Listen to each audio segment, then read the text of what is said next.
Dark like Rob. We're recording right now. Alright, this is Rangers on the YouTube, and you know we in danger. Hey, Ranger! She smashed the homie. Oh, Ranger! That's me. Smashed the Ranger. We will never get another time like this again. The swag era, man. Truly one of the funnest yet weirdest times in hip hop. The time where everybody was rocking snapbacks, tight neon jeans, and taking these little goofy pictures with the saturation on max. The slang existed. People said YOLO with a straight face.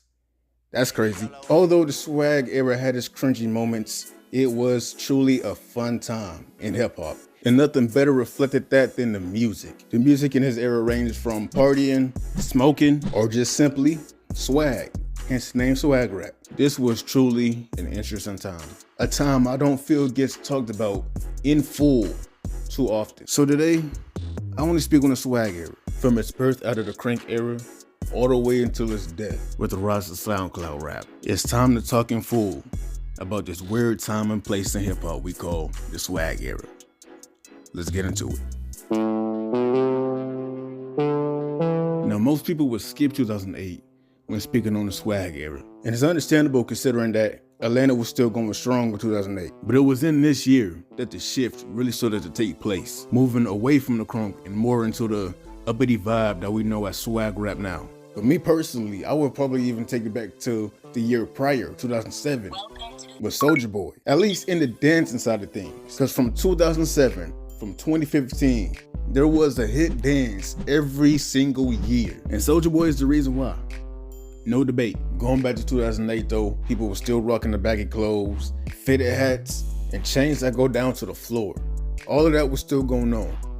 But changed was the music, starting with MIA Paper Planes. I consider this one of the first swag rap songs. From the beat, from the way she used her voice, from the vernacular, with this song being one of the first times I even heard the word swag. MIA was truly ahead of her time with this song, man. And you can even see her influencing other artists in the swag era, such as Krishan. This is one of the first songs you can truly call swag rap. And it doesn't stop there, because right after this, we would get one of the first swag era anthems, Turn My Swag On by Soulja Boy.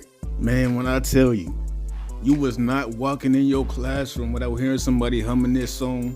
You was not walking outside without hearing a car ride down the street blasting this.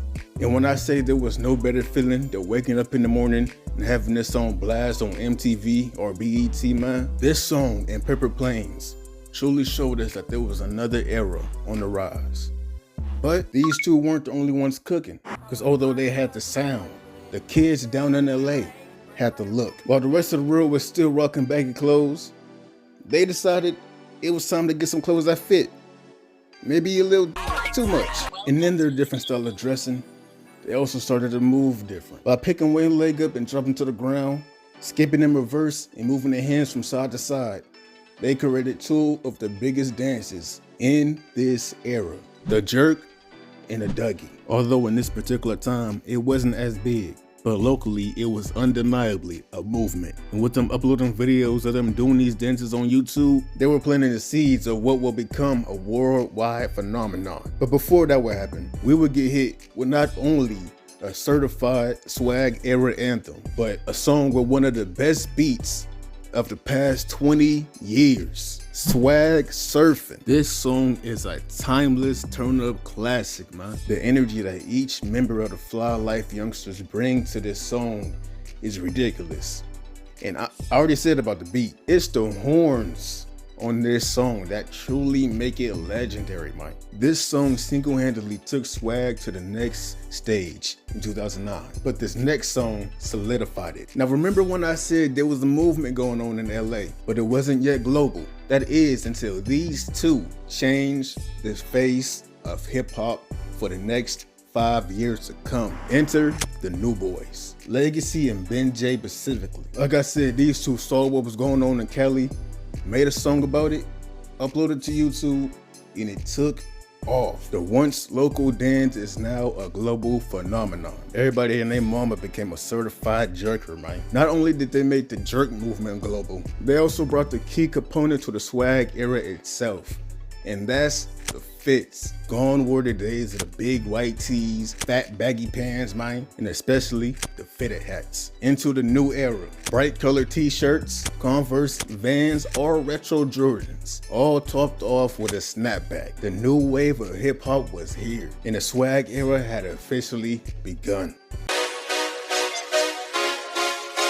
Enter the new era, man. Everything feels more bright, vibrant, colorful, and just overall fun. We enter the year 2010 with the takeover of Young Money. They dropped Bedrock in late 2009 and it took off this year, giving careers to people like Drake, Nicki Minaj, Tyga, with the addition of Lil Wayne, who was already going crazy in the 2000s. But as a unit, Young Money would go on to be the soundtrack for the swag era, man, with them bringing us hits like Miss Me, Rack City, Super Bass, No Worries, Starships, HYFR, and the Moto, but we're gonna speak on that one a little bit later, man. Because before we do, we need to speak on the new faces of the swag era. First starting off with Travis Porter, who had a hit song for every single year of the swag era's peak. We got the Rangers, who was already known for the jerk movement, but around this time they started getting into music. There was ROSCOE Dash, who basically had the year 2010 in the palm of his hand, with songs like All the Way Turned Up and No Hands, which has become a house party classic. We got the Cold Flames, who had a little spark, but they sung Miss Me Kiss Me, and the Rich Kids, who I personally could not go a day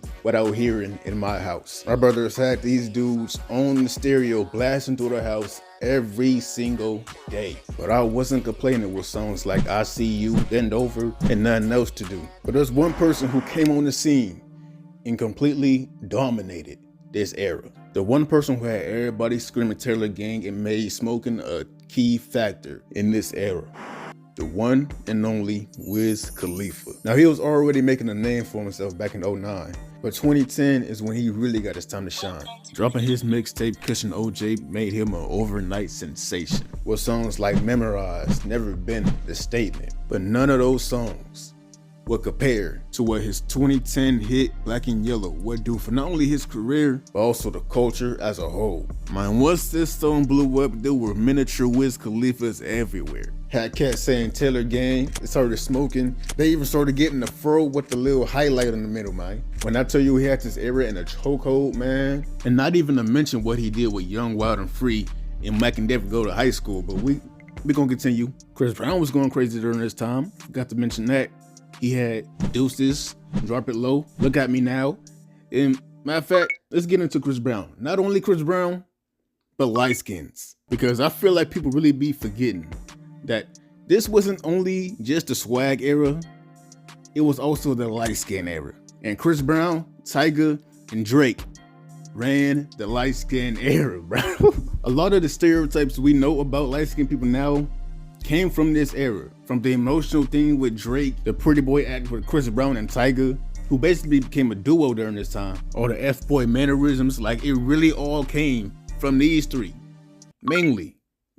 And you know, speaking of Drake, let's bring him back up, because I've mentioned the Moto like 3 times in this video already. Let's get into this. Drake's 2012 hit, The Moto. It was on the radio every day, all day, everywhere. And it was catchy, especially Lil Wayne's part. And with this song being so big, it left its influence, specifically in the slang category. The slang that this song brought up was YOLO. You only live once. And just like that, YOLO became the catchphrase of the swag era. Literally the second most used word in the swag era, besides swag. The phrase was so big, I think somebody even made it into a song. But that's enough of the YOLO, man. Let's get into these dances. Starting off early 2010, we had the Dougie. And I already mentioned the Dougie back in the 08-09 days, but 2010 is when it really blew up. Then came the Cat Daddy, which was one of my favorites because it was the easiest one to do. People started shuffling. I personally never seen this movement, but apparently it happened. And then we had the Yeet, which is kind of forgotten about, but it was one of the first dances that introduced this new style, where the format is basically dance move, random stuff in the middle, then dance move again. The jerking was fading out during this time.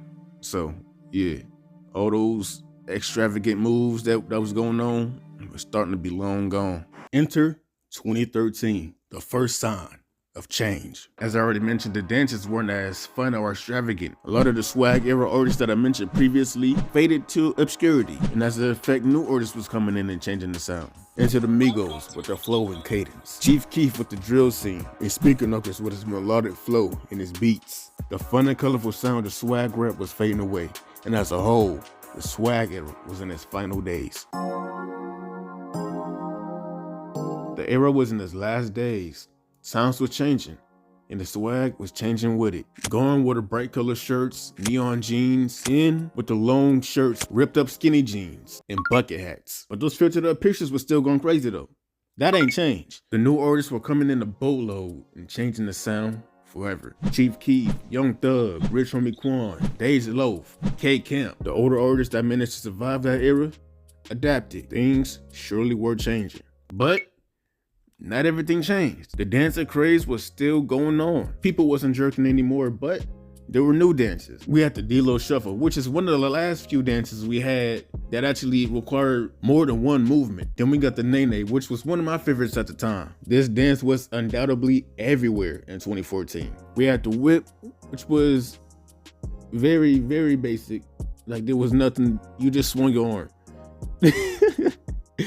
But we did it nonetheless, man. We did it nonetheless. And just to be clear, both the Whip and Nene came out way before Silencio was even a thought in anybody's brain, man. Silencio didn't start anything. He just made an instruction video. But other than those dances though, that was kind of it. 2015 is what I would say is the official end of the era, man. By that time, there was no remains. It was all gone. The swag era quietly faded away, but it was natural though. People grow up. We ain't gonna stay in the same thing forever, man. This was a good 5-year run, a fun 5-year run. It's an era that didn't overstay its welcome, and we can look back at with fond memories. Now there is some people who are trying to bring the jerk movement back, which is cool for real, but at the same time, I feel it's important to just let things go.